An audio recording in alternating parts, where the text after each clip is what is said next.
Buenos días, buenos días, buenos días a todos y a todas. Estamos dándole la bienvenida al taller de planificación, del proceso de planificación a 2022 de la iniciativa HART en las Américas.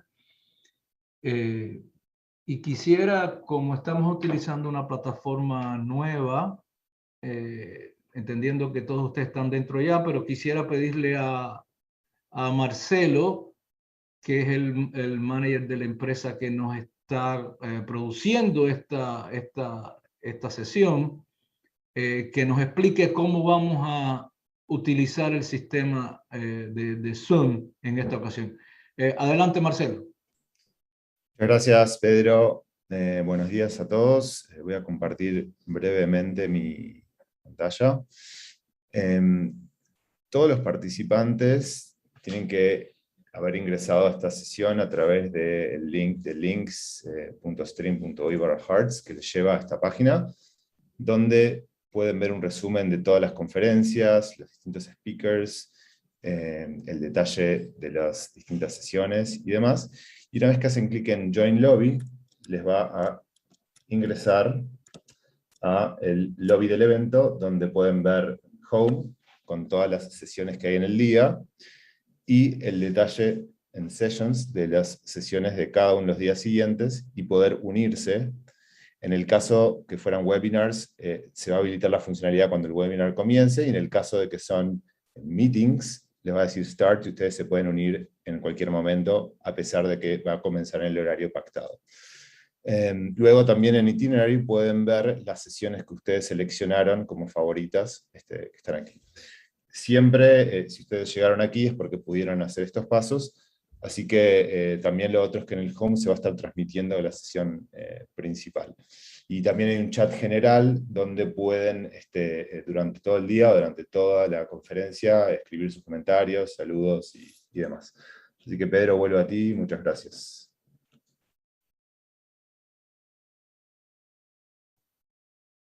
Muchísimas gracias, Marcelo. Muchísimas gracias. Bueno, tenemos, ahora mismo tenemos la sala alrededor de 73 participantes. Yo lo que le pediría a todos los coordinadores de HART en los países y también a nuestros puntos focales, que se aseguren de si sus colegas están dentro, y si no pueden compartir el link.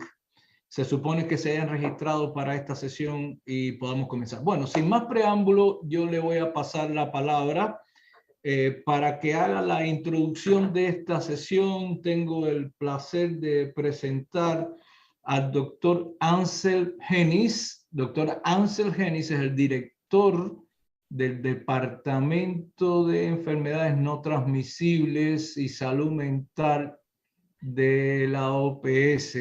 Así que bienvenido al doctor Hennis, y el micrófono es suyo. Adelante, por favor. Sí, mil gracias, Pedro. Good morning, everyone. Muy buenos días a todos. Es un placer y un honor darles la bienvenida a nuestra reunión de HARTS en las Américas, que es una iniciativa de la Organización Panamericana de la Salud para la Salud Cardiovascular. Como saben, la enfermedades cardiovasculares continúan siendo la causa principal de muertes en las Américas y se requieren esfuerzos necesarios para aumentar los esfuerzos de prevención y de control para reducir la mortalidad prematura. La prevención y el control parecen ser bastante complicados y por ello la Organización Mundial de la Salud y la Panamericana de la Salud lanzó el paquete HEARTS. Esto proporciona guías basadas en la evidencia que simplifica los algoritmos, la utilización de medicación para la hipertensión y también proporciona consejos para modos de vida saludables y también consejos para el monitoreo de la presión arterial. Y ahora con el módulo de diabetes también estamos proporcionando guías para el tratamiento y cura de la diabetes. Los Estados miembros de HEARTS han indicado que nuestros gobiernos están comprometidos a prevenir las enfermedades cardiovasculares, pero hay tantos retos, en especial durante la pandemia de la COVID-19. Esta reunión nos proporciona una oportunidad para hacer un análisis de la situación y la planificación de los próximos pasos. Deseo destacar las 5 áreas principales sobre las cuales debemos centrarnos para el futuro. 1. La normalización de los protocolos de tratamiento. Esta es la clave a los controles de hipertensión, tal como lo han probado las intervenciones exitosas en Kaiser Permanente de California del Norte. Hay muchos países que han puesto al día sus pautas, pero la puesta en práctica es despareja. Tiene que basarse en la evidencia. Ahora hemos lanzado en el 2021 unas guías sobre el tratamiento farmacológico. En segundo lugar, la utilización del Fondo Estratégico de la OPS. Si bien la OPS se creó, hay acuerdos con fabricantes para tener un precio más bajo para la prevención de remedios contra la diabetes y la utilización sigue siendo muy baja. Entonces, nosotros les aliento a que desarrollen planes para poder incluir medicamentos contra la hipertensión, incluyendo los comprimidos combinación, para comprarlos por un precio óptimo a través del Fondo Estratégico de la OPS. Tercero, la puesta en práctica de los módulos de HEARTS. HEARTS presenta un paquete completo con guías específicas para que los países puedan beneficiarse plenamente. Tienen que poner en la práctica completamente todo el paquete, o sea, estilo de vida sano, gestión de la diabetes, monitoreo y también la definición de las hojas de ruta para el tratamiento integrado con la diabetes, la prevención y también la gestión de enfermedades renales. En cuarto lugar, la utilización de dispositivos para la medición de la presión arterial validados. No se conoce bien la importancia de que los aparatos para medir la presión estén validados y los países tienen que fortalecer sus reglamentos para asegurarse de que solo se utilicen dispositivos validados. Para facilitar este proceso, la nueva tarea se va a presentar durante este taller. En quinto lugar, el monitoreo y la evaluación. Tenemos que lograr un control de la hipertensión y la diabetes como indicadores clave para poder mejorar los resultados. Una nueva plataforma para mejorar las enfermedades cardíacas también se lanzará y esto será una herramienta muy útil. Todos los recursos y herramientas que se presentarán han sido posibles debido al trabajo interprogramático realizado por distintas entidades de la PACO, HSS, el Fondo Estratégico y también la Academia. En sus ministerios de salud también deben colaborar estrechamente con los servicios de atención primaria de salud y los ministerios a través de organismos y programas de seguro social de muchos países. El módulo de HEARTS se ha probado que mejora la atención primaria de salud y va a desempeñar un papel importante para reconstruir estos servicios de atención primaria de salud en el periodo post-pandemia. Deseo felicitarles a todos por su compromiso al trabajar para lograr un aumento de la escala a nivel nacional y regional de la iniciativa HEARTS. Muy bienvenidos todos y todas. Será un placer escuchar sus comentarios, su experiencia y sus preguntas para poder mejorar el tratamiento de las enfermedades cardiovasculares, su prevención, su control y su gestión y la reducción de la mortalidad por enfermedades cardiovasculares. Muchísimas gracias. Palabras que animan al equipo que nos está escuchando a trabajar intensamente durante estos 3 días de taller para dar salida a nuestros objetivos principales. Así que voy a ir directamente, voy a compartir mi pantalla ahora y voy a ir directamente con la agenda para poder guiar la sesión que tenemos planificada en el día de hoy. Quisiera que me dijeran si están viendo la pantalla, por favor. El equipo de producción que me ayude a entender si estoy en el lugar correcto. Sí. Ahí, Pedro, cambié el display como la otra vez. Ahí. Ahora sí, perfecto. Muy bien, muy bien, muy bien. Ahora estoy viendo y quería ver también. Ok, entonces, estamos bien entonces, Marcelo, ¿correcto? ¿Sí? Bien. Sí, correcto. Muy bien, bien. Entonces, lo primero que quiero hacer es darle la bienvenida a los nuevos países que se integran a la red de países HEART. En esta comunidad de países HEART hay 2 países nuevos que se integran a nuestra comunidad, son El Salvador y Costa Rica, y también tenemos representantes de Bahamas y de Surinam participando por primera vez en este evento, y prácticamente tenemos representantes de todos los países. Les fui diciendo a los colegas que vayan presentándose en el chat y así sus colegas los van conociendo. De qué países son y saluden a sus colegas a través del chat, de qué lugares están participando. Ahí tengo República Dominicana, Stephanie Guerra está presentando al equipo de República Dominicana y también Costa Rica. Pero voy directamente entonces al objetivo de esta sesión y de este taller. Y todos sabemos que hemos estado enfrentados durante 2 años intensos a esta pandemia de COVID-19 que ha distorsionado la atención a la salud en general, a la economía, a la sociedad, y que ha impactado notablemente en el seguimiento de los programas de enfermedades crónicas no transmisibles y particularmente hipertensión, diabetes y otras condiciones frecuentes. Pues entonces HEART se posiciona en ese camino y ya saben que hemos tenido varios eventos durante el año. A principios del año, cada uno de los países ratificó su compromiso con la implementación de HEART. En ese momento éramos 16 países.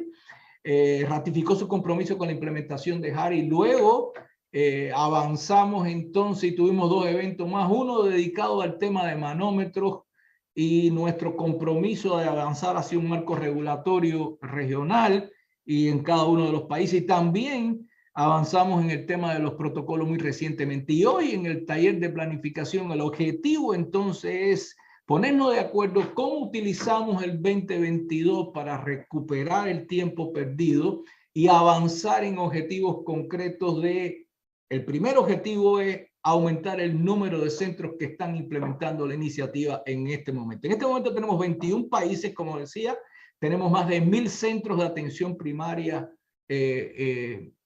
presentando este nuevo modelo de atención que se incorpora a lo que los países estaban haciendo, y por eso en nuestro proceso de planificación, nuestro taller va a estar dedicado al proceso de planificación del 2022.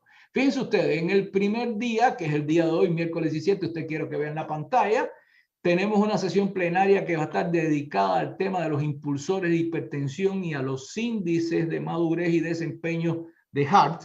En segundo lugar, vamos a tener la presentación de la plataforma de monitoreo y evaluación. Y en la tarde vamos a dedicarla completamente al entrenamiento y presentación de esta plataforma.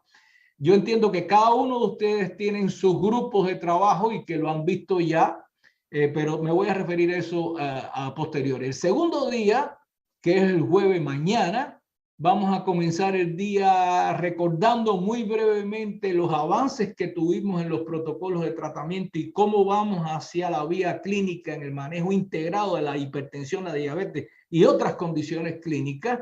También vamos a tocar el tema de los manómetros, de los dispositivos, eso quiere decir dispositivos de medición de la presión arterial y hacia dónde vamos.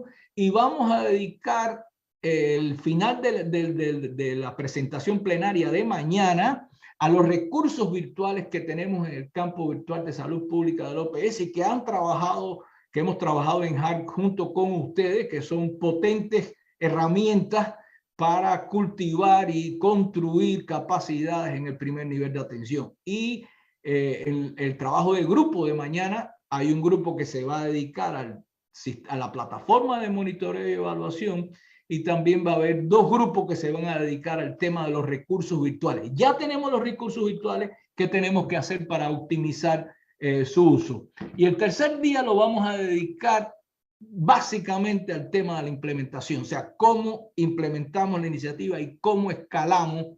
Eso significa en términos prácticos cómo aumentamos el número de países y cómo dentro de cada uno de los países que está implementando la iniciativa aumentamos el número de centros implementando este modelo de atención. Así que vamos a tener un panel, en primer lugar, con las experiencias más exitosas en la implementación de HART en las Américas, con la perspectiva de los ministerios de salud, de la OPS y también de expertos regionales.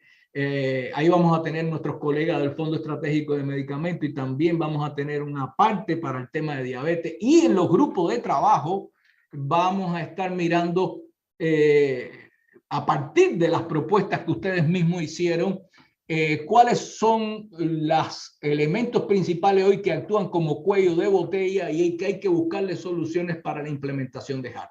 Y terminamos con las prioridades para el 2022. Así que esta es la idea de la agenda en general.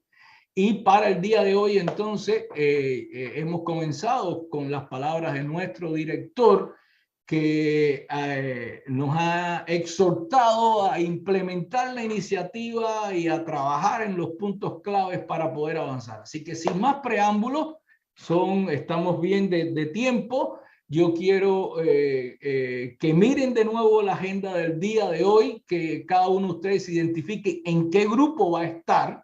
Ustedes tienen las agendas, pero de todas maneras pueden mirar en pantalla en qué grupo van a estar, sobre todo para los grupos de trabajo.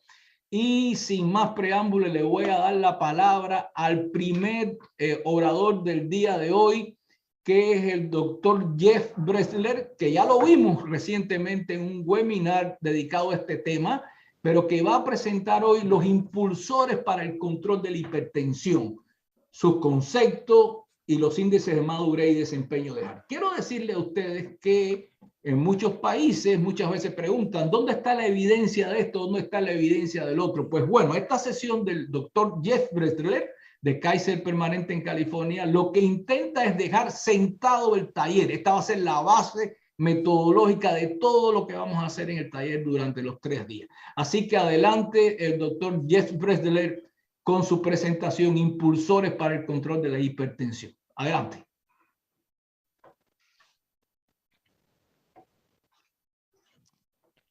Pedro, for that nice introduction, and Dr. Hennis. Muchísimas gracias por esa amable presentación, doctor Hennis y liderazgo de la OPS, por la oportunidad de participar en el día de hoy. Realmente es un placer ser parte de este esfuerzo y espero que podrán ver mi pantalla. Everything's fine, so we'll put this in slide mode. En los próximos 20 minutos más o menos voy a hablar sobre los impulsores de hipertensión. Espero que este sea un concepto que conozcan mejor ahora. Y como Pedro dijo, es un concepto muy importante y les mostraré parte de las evidencias que hay. Mi agenda es la tela de fondo. Voy a hablar un poco del tiempo, pero la mayoría del tiempo la pasaré hablando sobre los impulsores principales, las medidas de proceso, ciertas pruebas que apoyan esta metodología. Luego hablaré sobre el trabajo del grupo de innovación de HART en las Américas, las recomendaciones específicas hechas por ese grupo y luego terminaré con una breve reseña de los indicadores que han culminado en los índices de madurez y de desempeño de HEARTS. No pasaré mucho tiempo sobre los antecedentes, ya que el doctor Hennes ya ha hablado un poco sobre lo mismo, pero será suficiente decir que tenemos muchas oportunidades.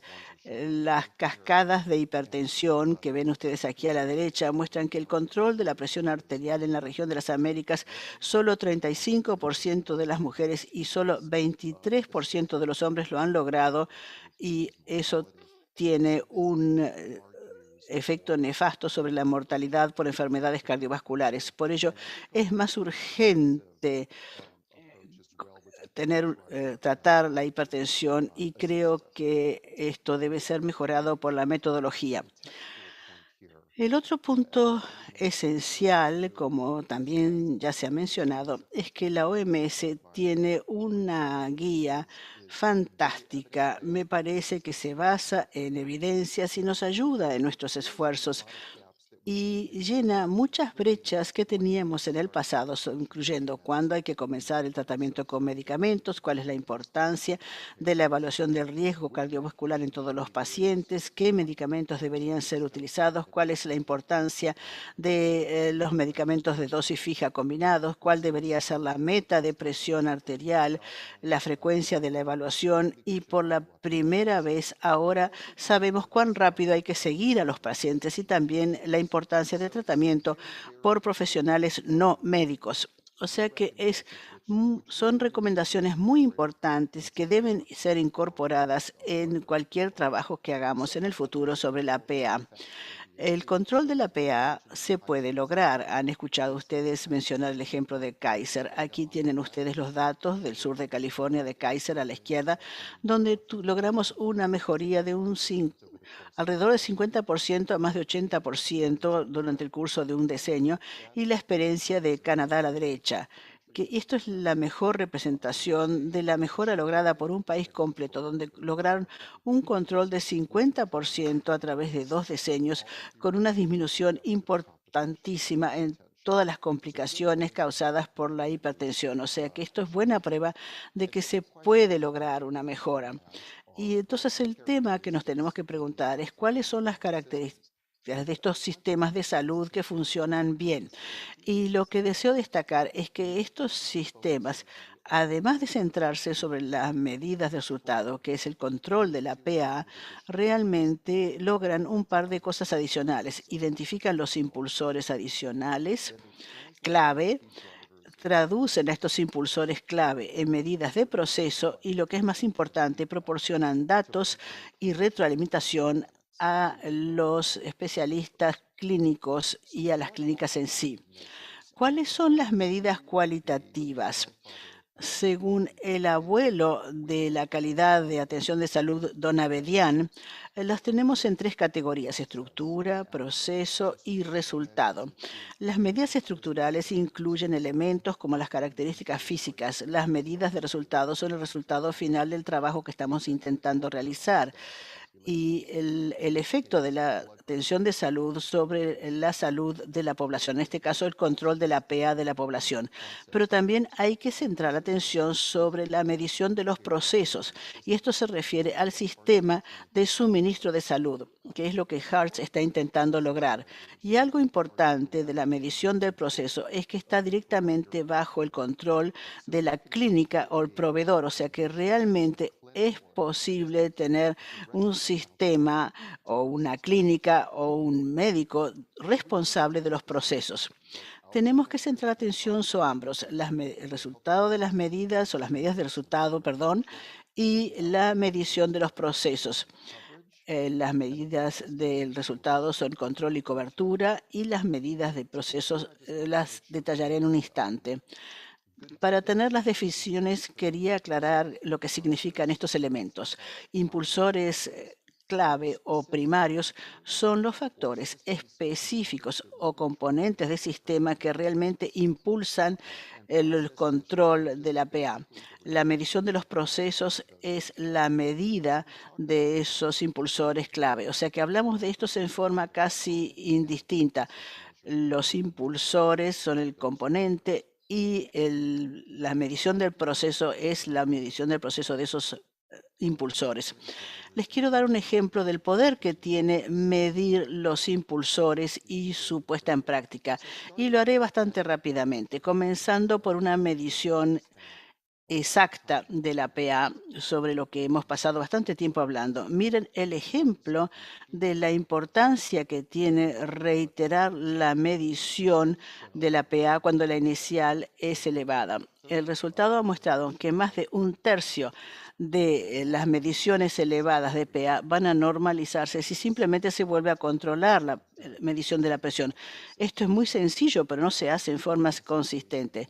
En cuanto a la intensificación del tratamiento, todos sabemos que este es un impulsor muy importante. Algunos estudios han dicho que tal vez sea el impulsor más importante para mejorar el control de la PA.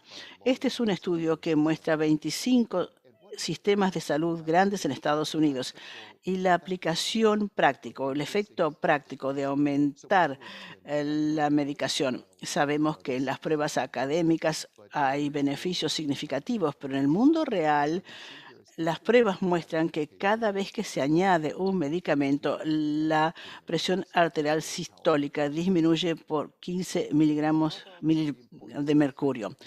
Y en cuanto a la importancia de volver a traer a los pacientes después de haber medido una presión arterial, los estudios han demostrado que cuanto más rápido retornan los pacientes, más rápidamente se controlará su presión.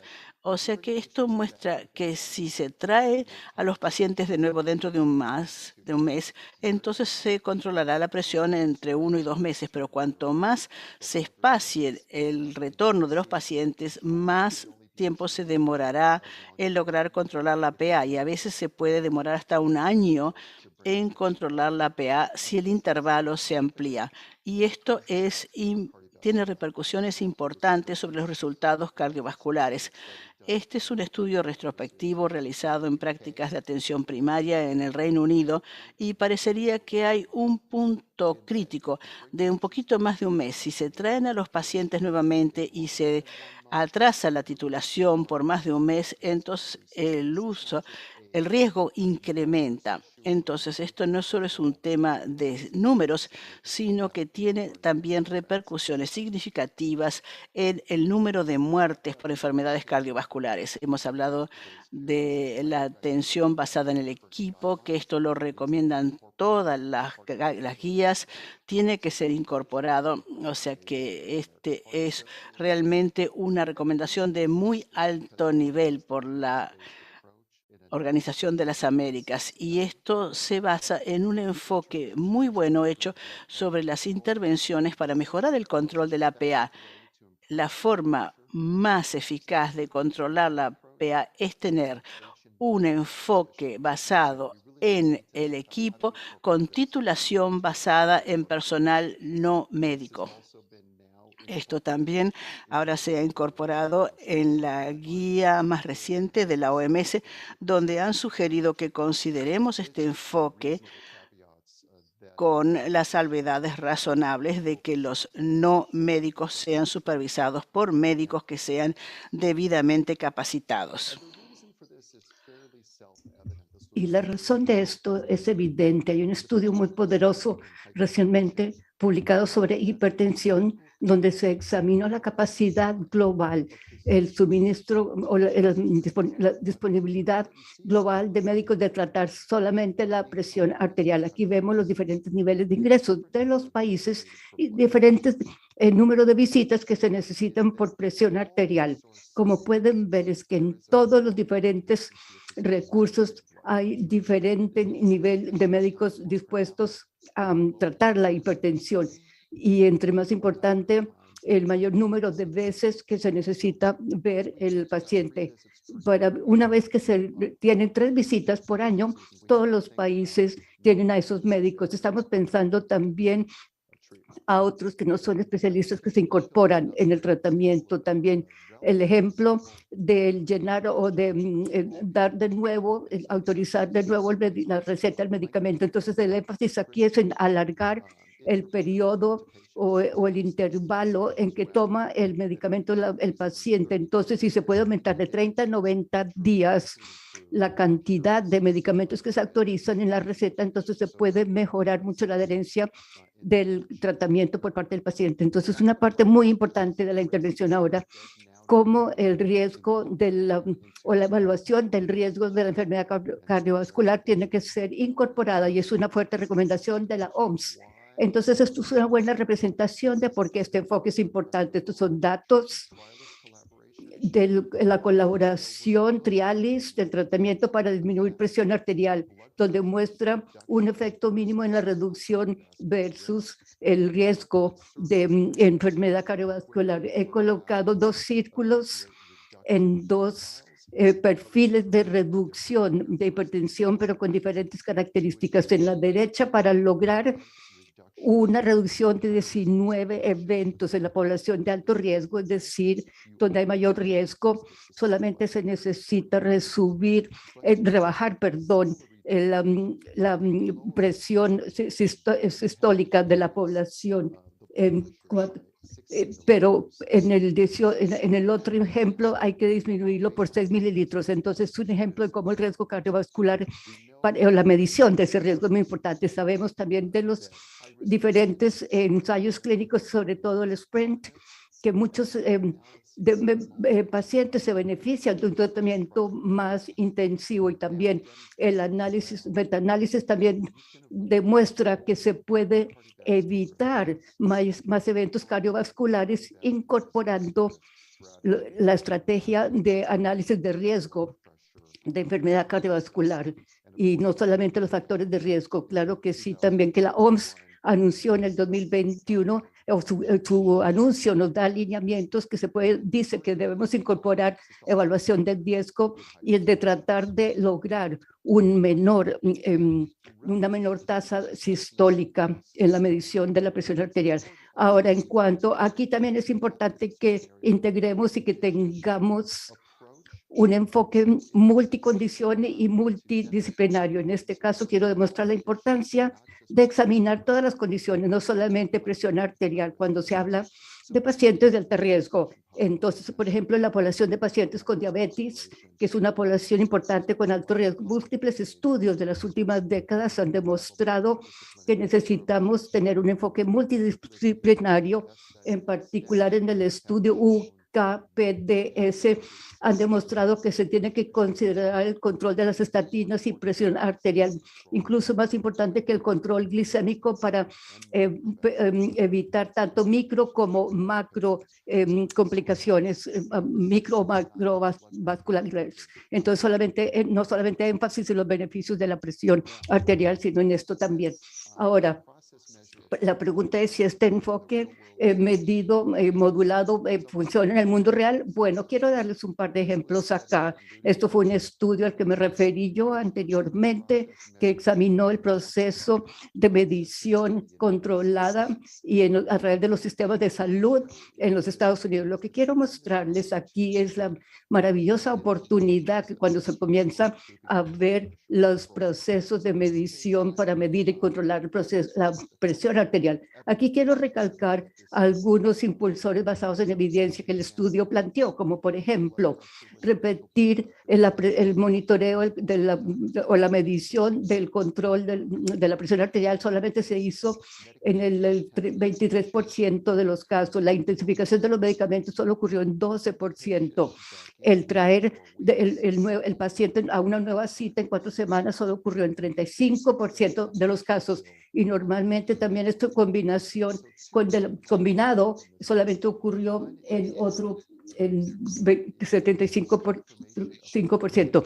Entonces quiere decir que hay una confirmación de este uso de este enfoque, pero también que hay una gran oportunidad en un mundo real cuando se ve las medidas del proceso. Ahora, ¿cuáles son los ejemplos de que este ejemplo funciona? Quiero mostrarle una serie de ensayos clínicos, ejemplos reales.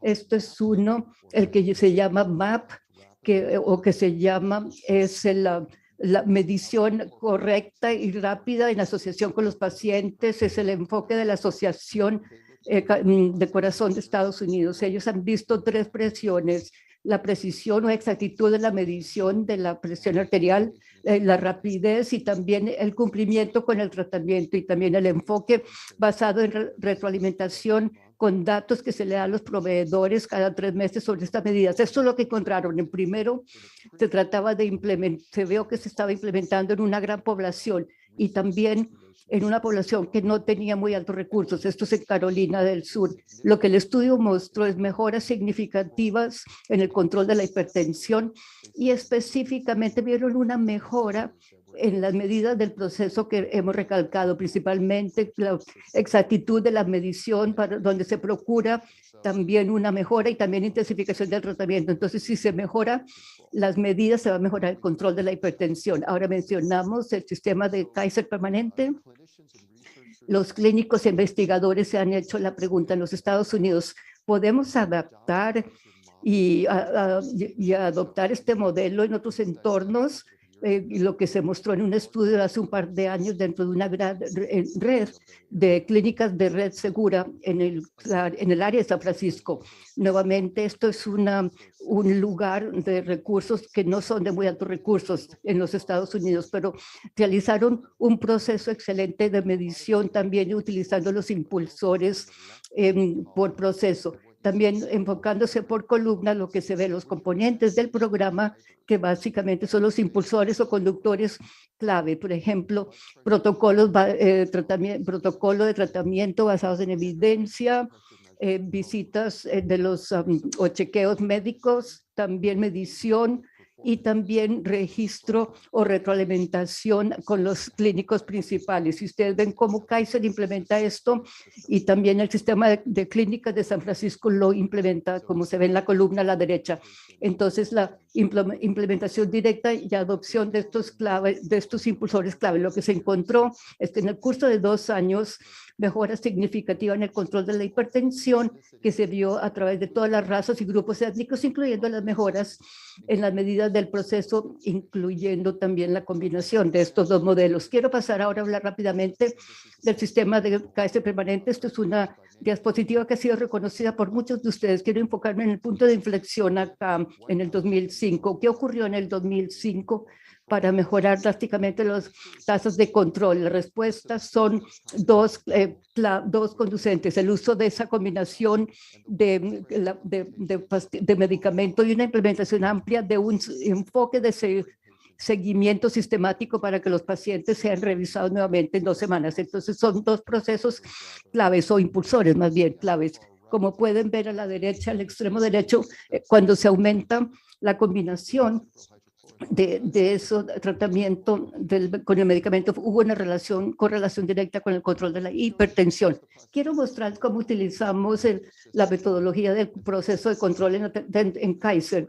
Esto es un informe de desempeño actual en mi sistema en California del Sur, donde vemos 13 centros médicos. Lo que vemos aquí, algunas variaciones naturales, como se ve en la medida en que se miden los diferentes sistemas. Estos son grandes centros de salud con cerca de 500,000 pacientes, y se ve diferente nivel, unos que están rindiendo bien, otros más bajo. Y esto nos lleva a la pregunta: ¿qué es lo que está determinando ese alto rendimiento? ¿Cuáles son esas prácticas para mejorar el desempeño? Entonces, lo que hacemos aquí es un enfoque diferente de procesos medidos, repitiendo, por ejemplo, intensificación del tratamiento, ver al paciente nuevamente en un plazo de 3-4 semanas y llegar y ponerse en contacto con los pacientes, los que no han vuelto al tratamiento, lo que llamamos continuación y comunicación con los pacientes. Lo que vemos es un centro que tiene muy alto desempeño,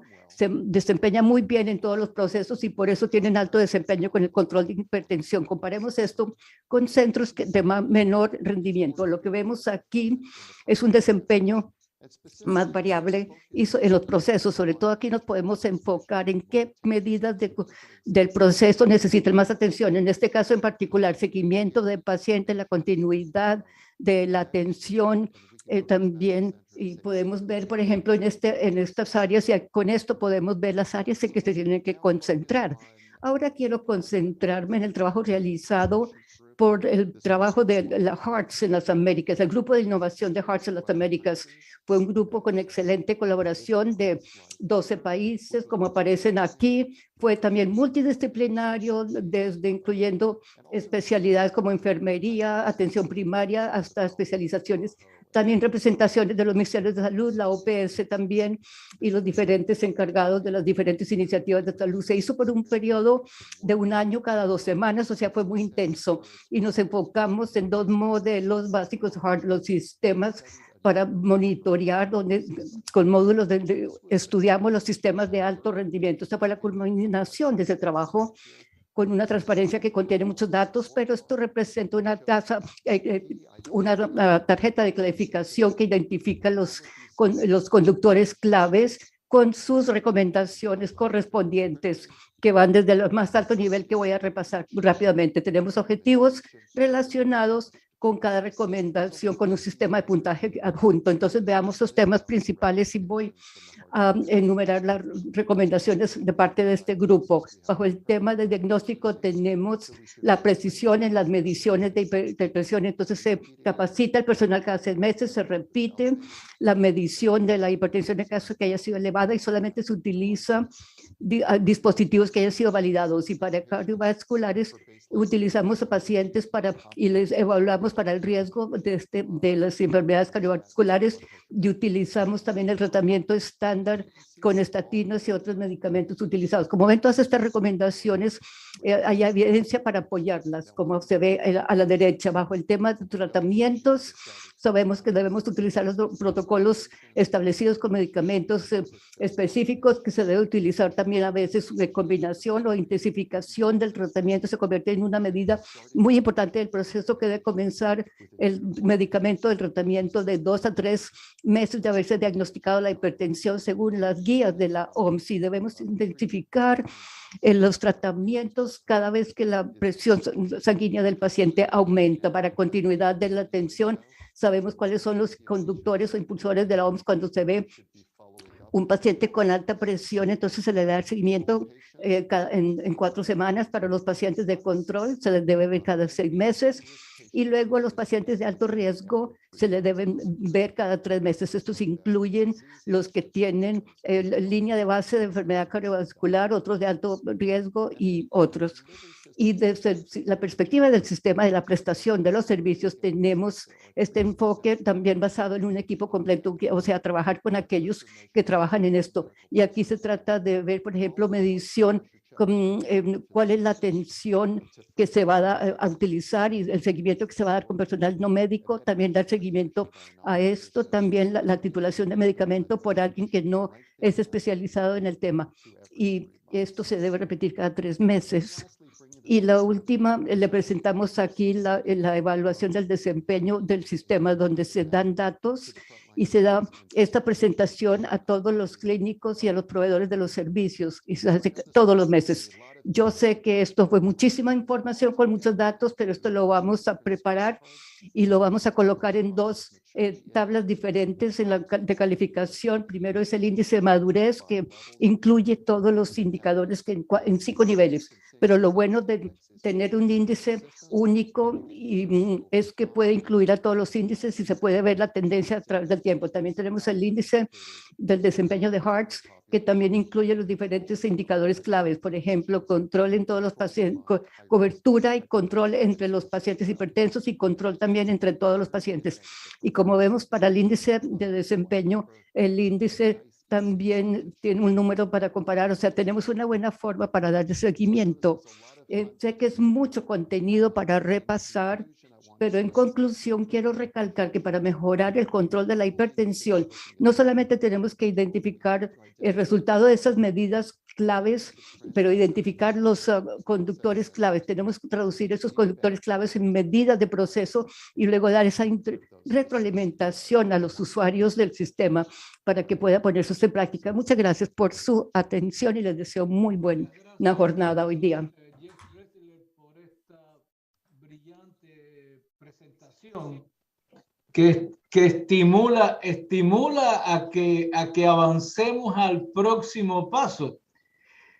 Yo creo que usted ha pasado un mensaje muy serio y ahora los países pueden decir, esto de los drivers no es una opción. Esto de los drivers significa las mejores evidencias que tenemos para mejorar el control de la presión arterial. Y yo quiero recordar una cosa, Jeff, que no es una muy buena noticia, ¿no? Pero fíjense, ¿cuántos países de la región son capaces de tener un control de presión arterial mayor de 50% de sus hipertensos? Solamente 2. Ustedes lo imaginan, yo los voy a decir ahorita, solamente 2. ¿Cuántos países son capaces de tener un control de la presión arterial por encima del 40% de su población? Solamente 1. ¿Cuántos países son capaces de tener un control de presión arterial por encima de la tercera parte de sus hipertensos? Escuchen esto, solamente 3 de cada 10 hipertensos están controlados en unos pocos países y la mayoría de los países no alcanzan la meta de control de 30%, ni 30% de control. Entonces, el tema no es tan simple. El doctor Henning mencionaba que el manejo de la presión y el control de la presión arterial era complejo. ¿Se acuerda usted en la presentación que hizo? Y ahora el doctor Jeff Breslin nos está diciendo con el grupo de innovación de los países, mire, es muy complejo, pero deberíamos agarrar estos que son los drivers y ponerle atención. Y si le ponemos atención, tenemos muchas chances de mejorar el control de la presión arterial.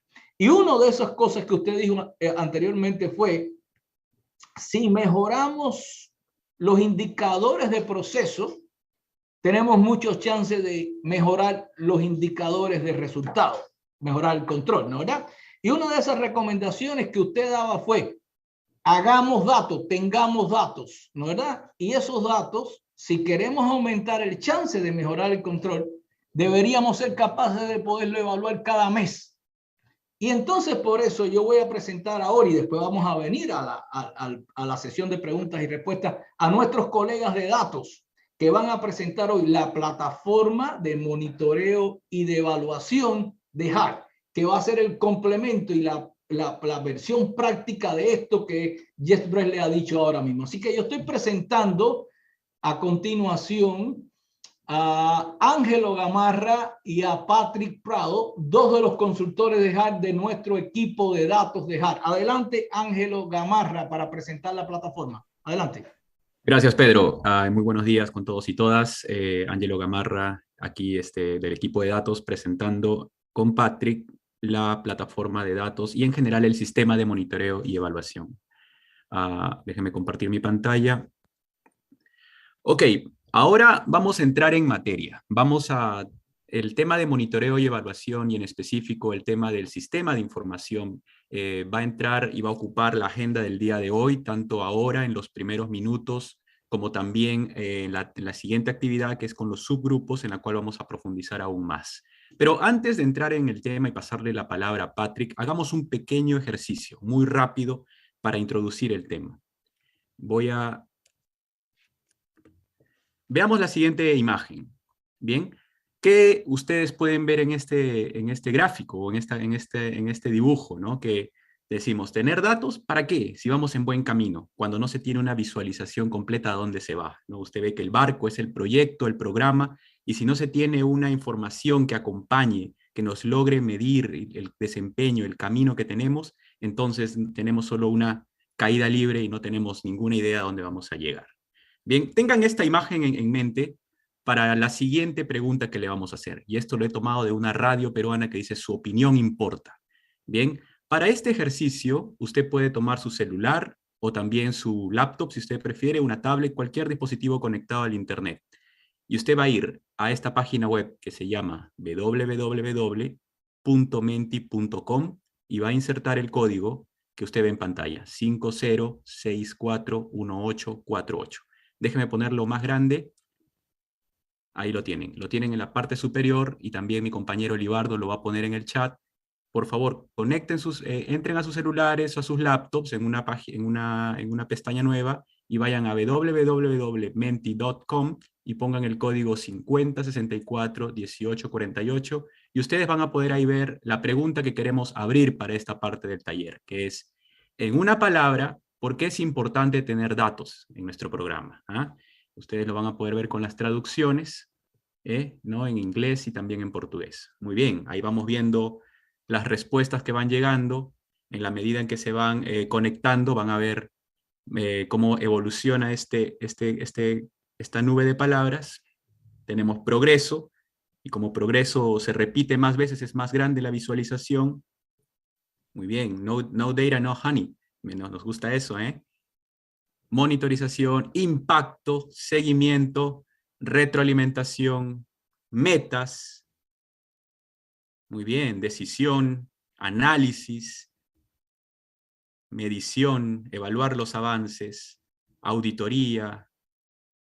Qué excelente, ¿no? Esto es muy chévere ver cómo todos participan. Tenemos 40 respuestas hasta ahora, de 100, más de 120 o 30 participantes.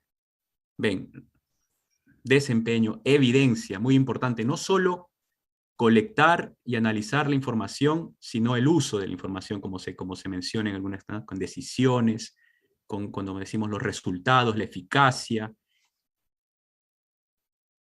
Excelente. Vemos acá que destacan estas 3 palabras, diríamos 4, ¿no? Seguimiento, progreso, teníamos también desempeño, ¿no? Y esto está alineado a la excelente presentación de Jeff. Muy bien. Bueno, a la medida que van llegando las respuestas, y les agradezco a todos por la activa participación, creo que estamos todos de acuerdo en lo siguiente, ¿no? Tener datos es importante. En la medida en que nuestro programa, nuestra iniciativa HEARTS va creciendo, la necesidad de tener la información de manera estandarizada, de manera ordenada y orientada a la mejora de la calidad es relevante. Muy bien, entonces, dada esta, digamos, pequeña actividad, le voy a dar el pase a nuestro compañero Patrick Prado. Él nos va a presentar en esta primera parte una vista general de lo que es el sistema de monitoreo y evaluación y cómo el sistema de información es una parte esencial de este sistema, ¿bien? No es un sistema de información que está aislado, ¿no? Y que no tiene que ver con los pilares de HEARTS, sino más bien es parte de él y lo que busca es una mejora en la implementación y el escalamiento de nuestros programas. Ok, bueno, muchas gracias. Y voy a pasar al PowerPoint, ponerlo en modo de presentación y darle la palabra a Patrick. Thanks, Angelo. Nice to meet everyone. I hope everyone... Muchas gracias y me da gusto conocerlos a todos y verlos a todos. Espero que me vean y me escuchen bien todos. Sí, aquí un poco, y es solo una reseña muy general del sistema. Vamos a entrar en mayor profundidad en este sistema durante nuestra plenaria y los subgrupos de hoy. Entonces, el sistema para el monitoreo y evaluación para HEARTS está orientado por algunos principios rectores, y estos son tener un sistema de monitoreo y evaluación centralizado en tiempo real para orientar y monitorear la fidelidad de la implementación, así como también el monitoreo de pacientes a través de planes de mejora de calidad a nivel nacional e internacional. También se trata de proporcionar información clínica basada en datos, en los programas a los pacientes, también para el manejo de programas, y también aquí el enfoque es el centro de salud en cuanto a cuál es el análisis y la interpretación de los datos, y además también se trata para proveer una estrategia de recolección de datos innovadora e integral. Entonces, en cuanto a las necesidades que se atienden a través del sistema de monitoreo y evaluación, nuevamente el principio rector es que sin datos no hay progreso, y entonces tampoco hay programas. Sin los datos es que necesitamos una herramienta de operación que faculte a la población que asiste a las instalaciones de salud y a los programas para mejorar ese desempeño. Entendemos que la mayoría de los sistemas son unidireccionales en el flujo de datos, y entonces responden ya sea a un nivel nacional sin tener la retroalimentación de la instalación o centro de salud. Entonces esperamos centralizar o priorizar más bien el registro de datos para tener mejor uso y acceso de esos datos a nivel de todas las instalaciones. Necesitamos un sistema centralizado que pueda recolectar, analizar y reportar en tiempo real datos estandarizados, así como el permitir comparaciones intra e internacionales de progreso para establecer comunidades de práctica para mejora y los resultados y medidas de proceso.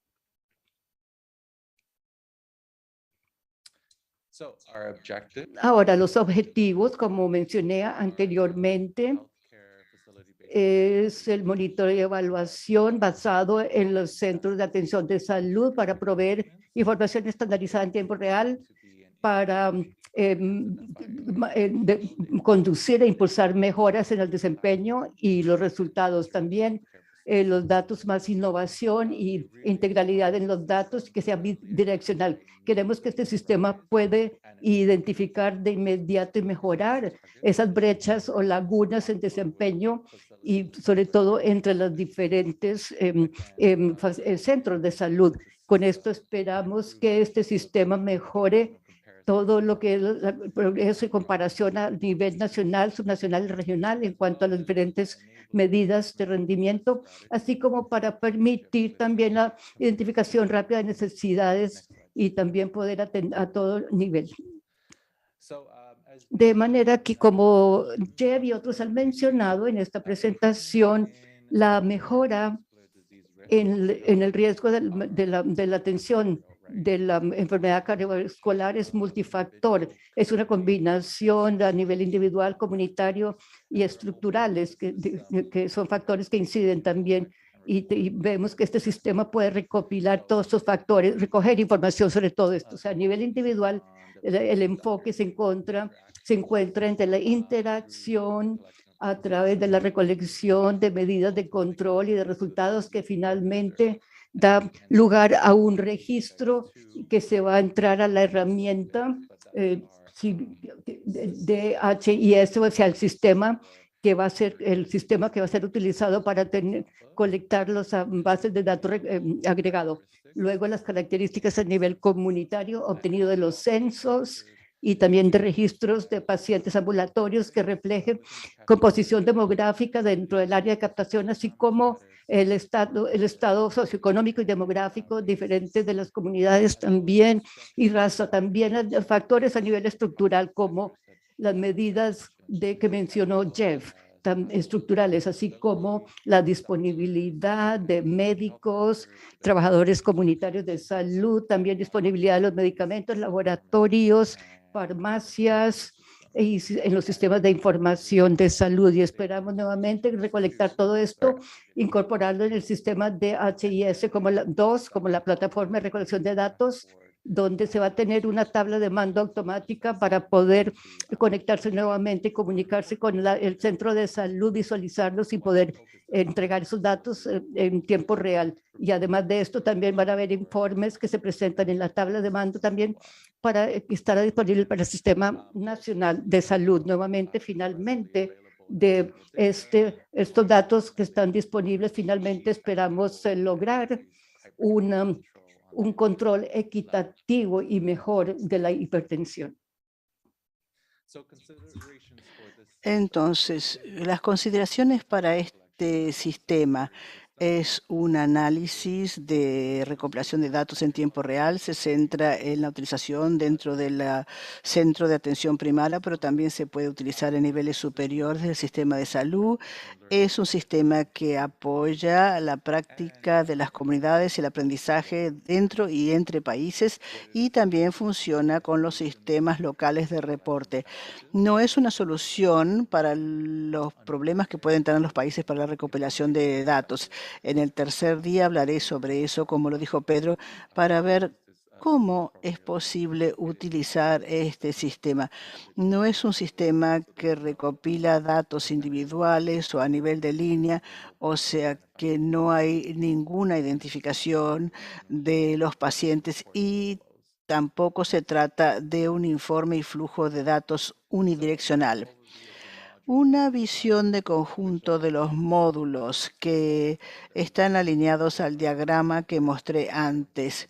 Van a ser los módulos de proceso, y eso es lo que mencionó Jeff, para determinar las necesidades de nuestros pacientes, las necesidades de los centros de salud, niveles estructurales, o sea, los recursos y personal del centro de atención de salud, tomando en cuenta las necesidades de los pacientes, la geografía y las características de atención de salud que tienen repercusiones sobre las opciones de tratamiento, el módulo demográfico que tiene características de la población y eso también afecta a los factores de la comunidad que a su vez tienen repercusiones sobre los resultados y finalmente los módulos de resultados que se centran en el monitoreo y la evaluación, las mediciones de los resultados que son sobre la cobertura y control de la hipertensión.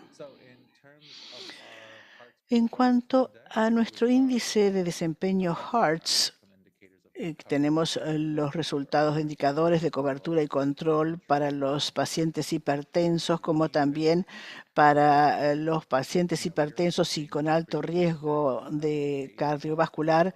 Vamos a crear un índice de desempeño basado en si la población es pobre, incipiente, está en buen camino, elevado o excelente para lograr la cobertura y el control de la población. Y en la derecha vamos a tratar de mostrar un gráfico de distribución para cada uno de estos índices de desempeño. Y después tenemos el índice de madurez de HEARTS, que básicamente es una suma de las calificaciones para los indicadores de proceso que Jeff presentó hace un ratito.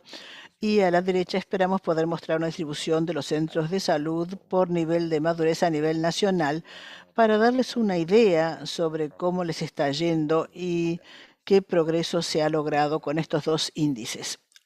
Siguiente lámina, por favor.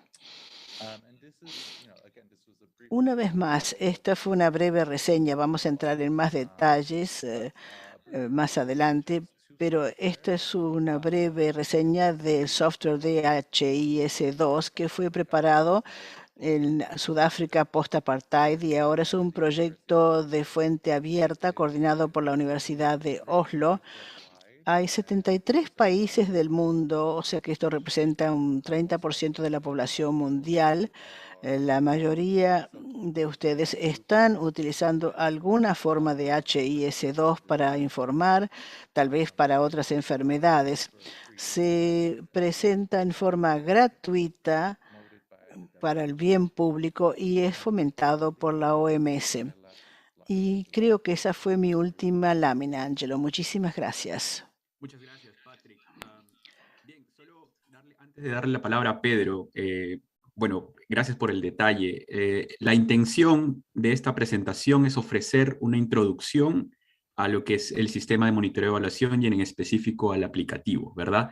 Yo estoy seguro y el equipo estamos seguros que ustedes tienen muchas preguntas, de pronto muchos comentarios, pero es por eso que lo hemos estructurado de esta manera. Tener esta presentación inicial con todas las características importantes y cómo se conecta al sistema de monitoreo y evaluación como en general, luego tener la conversación en la siguiente actividad con más detalle, una explicación más, digamos, más profunda acerca de los módulos y de las variables e introducir ya el aplicativo, que ustedes lo conozcan, y el día de mañana ya tener una reunión más específica con los encargados de datos de los países para el entrenamiento sobre el llenado y digamos, la visualización de los dashboards. Todo con el objetivo central de tener información a nivel de los centros de salud en la mejora de su desempeño y la calidad de su intervención. Bien, adelante, Pedro, gracias. Muchísimas gracias, Angelo. Quiero invitar entonces a Jeff y a Patrick y a Angelo también que se queden con sus cámaras porque estamos en la sesión de preguntas y respuestas. Invitarles a todos ustedes que hagan comentarios en el chat. Tengo algunos ya. Algunas preguntas a mano, pero quisiera que ustedes se animaran. Estamos recibiendo las preguntas en el chat si quieren hacer alguna pregunta particular, pero yo voy a ir abriendo y rompiendo el hielo.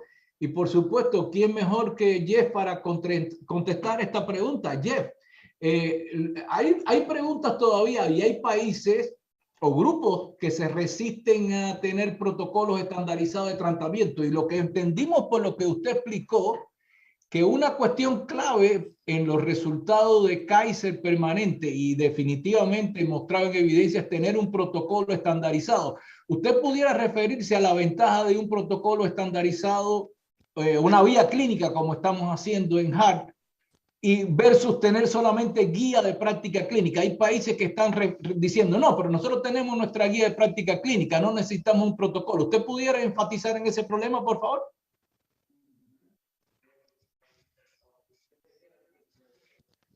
Sure. Thank you, Pedro. Excellent question. So, Excelente pregunta, sí, por supuesto. Todos los impulsores son importantes, pero si tienen que escoger un impulsor que sea el más importante, es la intensificación del tratamiento. Eso es lo que hacen peor los sistemas de salud y también es el impulsor que tiene la mayor repercusión. Cuando se ve a un paciente hipertenso, el sistema está intensificando el tratamiento, o sea que esa es la línea básica. El segundo elemento es que la forma de facilitar la intensificación del tratamiento es con un protocolo normalizado de tratamiento.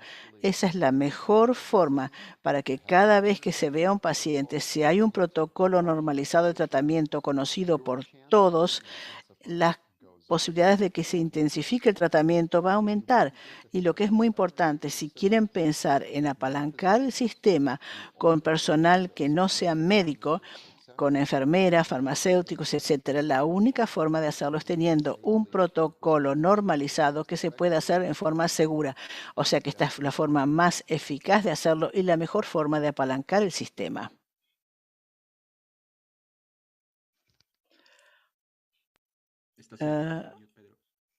Pedro, you are muted. Lo siento. Decía que excelente, Jeff. Otra pregunta que se deriva de este comentario que usted ha hecho en este momento es el trabajo basado en equipo. Fíjese cómo el trabajo basado en equipo, cuando usted puso la metodología que hay de mejorar el control de la hipertensión, basado en evidencia, con datos robustos, encontramos ahí que hacerlo basado en equipo hace una diferencia sustancial. Sin embargo, todavía en muchos de nuestros países se resisten a darle participación al equipo, por ejemplo, en la medición correcta de la presión arterial o en el escalamiento del tratamiento, en la intensificación de la dosis. ¿Qué tiene que cambiar? ¿Por qué tanta resistencia? ¿Qué usted aconseja sobre este problema?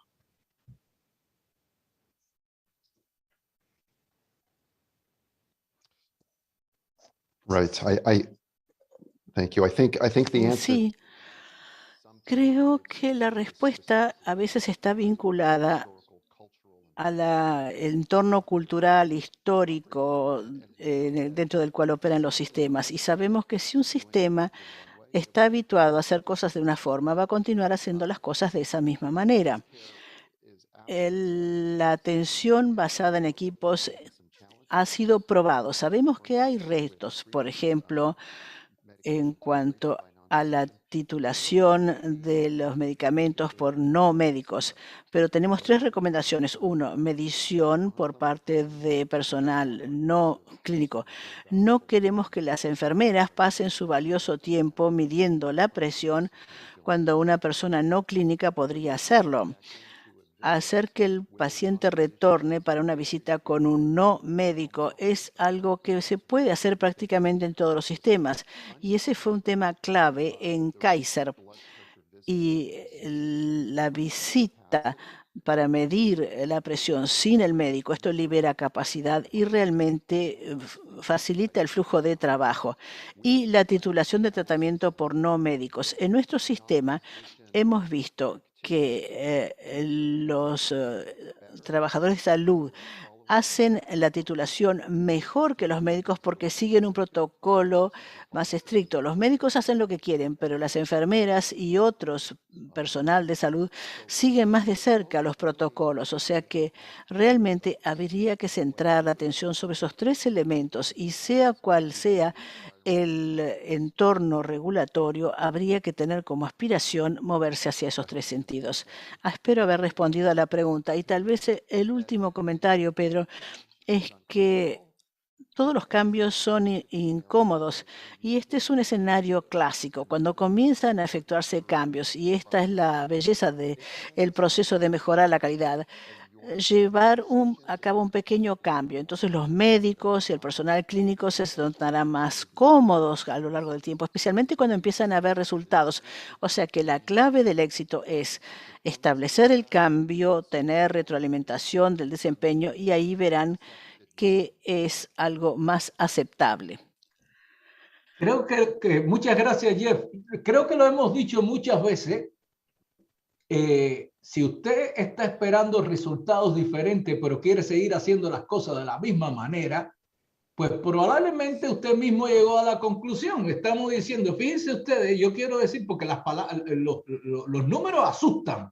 Solamente 2 países tienen más del 50% de las personas con la presión controlada. Solamente un país tiene más de 40%. Solo unos pocos países, 4 países tienen más de 30% de control de hipertensión. Todos los demás países tienen menos de 30% de control, lo que le da un desempeño realmente pobre a los sistemas. Sin embargo, cuando hemos hecho el examen de cómo va mi país con relación a los drivers, esa es la invitación que estamos haciendo hoy. Agarren los drivers y digan, bueno, ¿qué cosa yo puedo cambiar? Y posiblemente, Jeff, como usted dijo hace un rato, tener Fix 2 Combination a lo mejor nos lleva un poquito más de tiempo, aunque sabemos que es una intervención, que miren lo que pasó en Kaiser cuando se combinaron las drogas. Miren, estamos haciendo la cosa de una manera y ponerle Fix 2 Combination fue como ponerle mayor velocidad en el tema de los cambios, ¿no?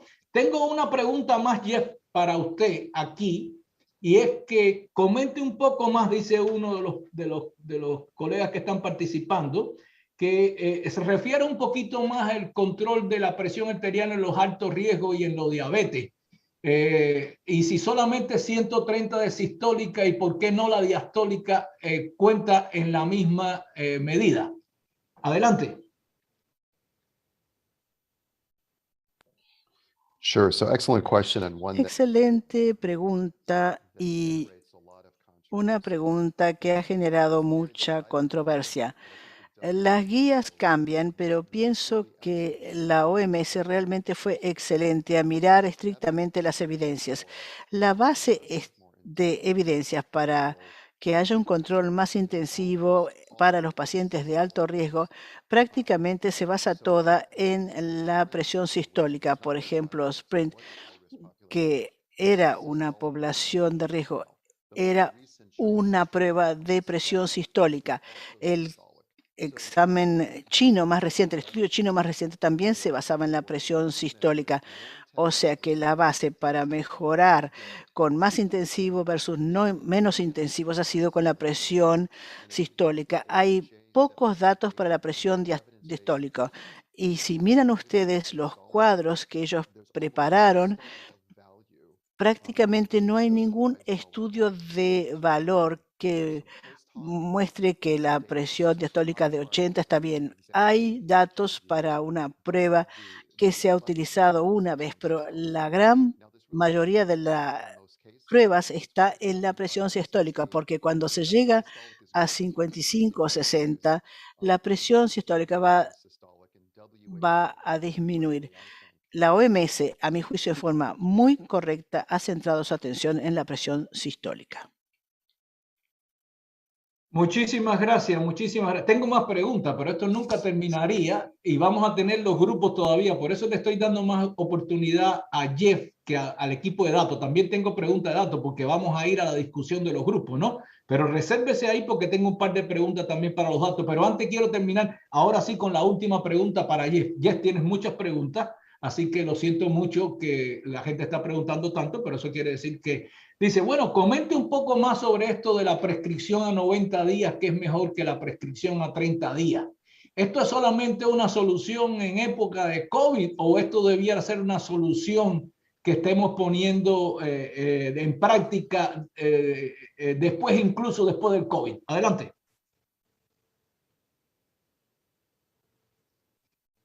excellent question. So Excelente pregunta. es aún más importante durante la COVID, pero es importante de todas formas. 90 días. Yo solo mostré un ejemplo. En múltiples estudios se ha probado que esto ha mejorado la adhesión y tiene sentido, porque traer al paciente de vuelta cada mes cuando la presión ha sido controlada simplemente para que venga a buscar su receta no tiene sentido. Y queremos que este sea un sistema más centrado en el paciente y para ello tenemos que aumentar el suministro de medicamentos. O sea que esto se tiene que hacer independientemente de la pandemia. Eso va a mejorar la adhesión al medicamento y los pacientes estarán más contentos. Bien, muchas gracias. Digo, hay más preguntas, pero vamos a dejar también que tenemos 2 días de trabajo y voy ahora a pasar con el equipo de datos. Jeff, y voy para una primera pregunta para Patrick. Fíjate, Patrick, la gente está preguntando sobre esto del modelo ecológico, ¿no? Que estamos tratando de poner de moda con este sistema de monitoreo y de evaluación y el empoderamiento del primer nivel de atención. ¿Qué ventaja tiene que el enfoque sea a través del modelo ecológico de los datos? ¿Cómo usted, Patrick es un científico de datos, un epidemiólogo que puede entrar en detalle sobre este tema? Adelante, adelante, Patrick.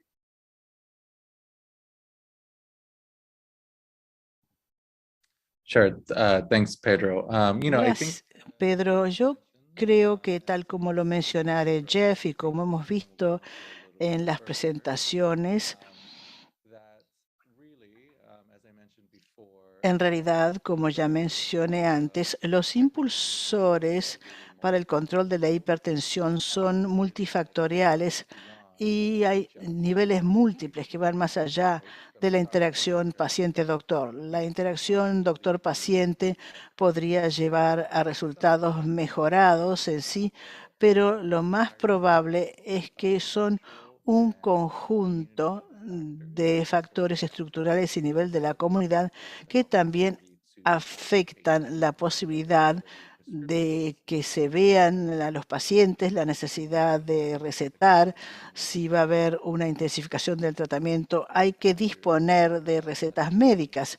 Si la intensificación depende de las pruebas, eso significa que tal vez tiene que haber una farmacia dentro del centro de atención y eso también podría afectar la disponibilidad de las mejoras de resultado y de proceso.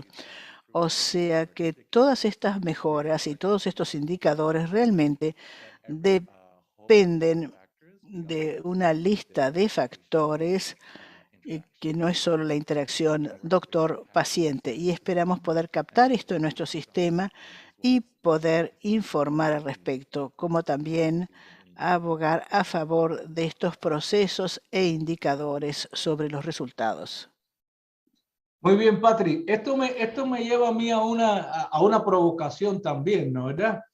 Esto de que las personas que tienen el nivel socioeconómico más bajo, que tienen un nivel escolar más bajo o que pertenecen a determinadas minorías y tienen más enfermedades y tienen más muerte y se mueren más prematuramente, no es un problema genético, es un problema, entre otras cosas, de acceso y de calidad de atención.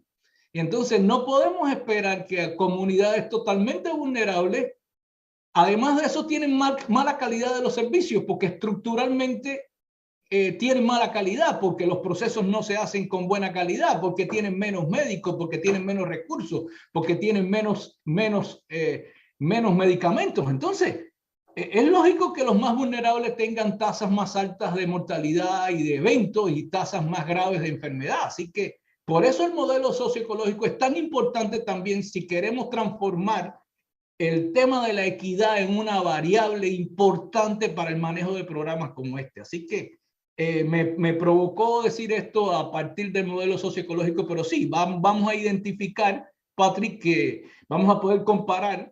Este centro se compara con este otro centro y claro, lo que pasa es que la diferencia en su estructura y en la calidad de los cuidados y en los recursos que tiene es abismal y por tanto los resultados que estamos dando son diferentes, ¿no? ¿Verdad? Entonces, ese es un punto. Ángelo, ustedes han pasado un mensaje poderoso de nuevo. Sin datos no hay progreso y sin datos no hay programa, ¿no? ¿Verdad? Y ahora una de las recomendaciones de Jeff es que diciendo, bueno, mira, lo ideal es tener datos mensuales. Y la gente pudiera pensar, ¿y por qué cosa datos mensuales? ¿Por qué vamos a tener datos mensuales? Hace falta datos mensuales. Eso nos parece que es demasiado. Ángelo, ¿por qué cosa tenemos que tener datos mensuales?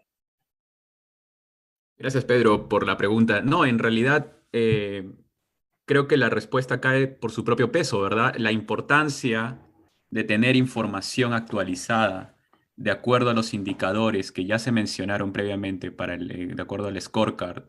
Si no se tiene una medición continua, no existe una manera clara, sostenida de poder hacer un seguimiento e identificar los cuellos de botella.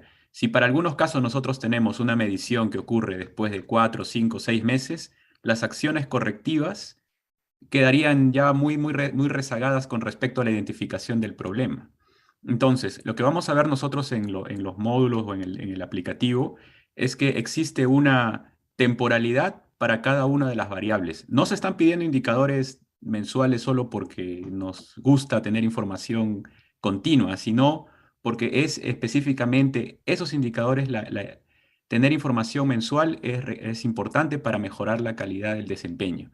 Entonces, algunos indicadores serán a nivel mensual, como los del módulo del proceso, que están basados en el scorecard que Jeff explicó.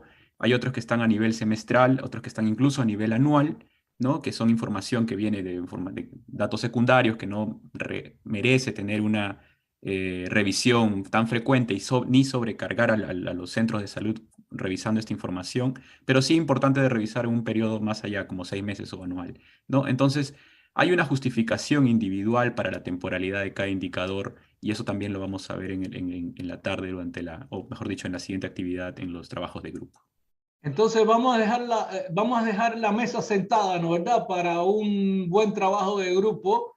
Esto es lo que toca después. Yo le quería decir, miren, los presentadores que tenemos aquí ya llevan trabajando semanas enteras, meses para tener presentaciones de este nivel. Así que yo le diría siempre que podamos reaccionar positivamente, aplaudamos a nuestros speakers ahora, Jeff, Patrick y Angelo, por esta magnífica sesión ahora de entrada. Así que les agradezco muchísimo, los invito a que con esa misma energía vayamos a los grupos de trabajo. El grupo 1 básicamente están todos los países del Caribe y va a ser completo del Caribe anglófono. En el salón número 2, que va a estar coordinado por Ángelo Gamarra, Gloria y Yamile Valdés de Cuba. Va a estar Cuba, República Dominicana, Guatemala, El Salvador, Panamá, México y Costa Rica. Y el resto de los países hispanos van a estar en el salón número 3, donde está Libardo Rodríguez, Andrés Rosende y Vivian Pérez. Repito, en el salón número 1 van a estar todos los caribeños, anglófonos, el Caribe anglófono, donde va a estar moderando Patrick Prado, con Jeff Bressler y Chana Sir. El grupo número 2 va a estar Cuba, República Dominicana, Guatemala, El Salvador, Panamá, México y Costa Rica. Y el resto de los países van a estar en el salón número 3. Así que sin más preámbulo, entonces vamos a la pausa activa y a la presentación del video de Santa Lucía. Adelante el video, Jenny, por favor. Today let's make a start. It's good for the heart. Somebody say it is for health, it is for health. Give me the E for energy, E for energy. It's for all our way, it's for all our way. Give me the R for ready, R for ready. The G, the S, take the test. The T, the S, team no stress. H-E-A-T.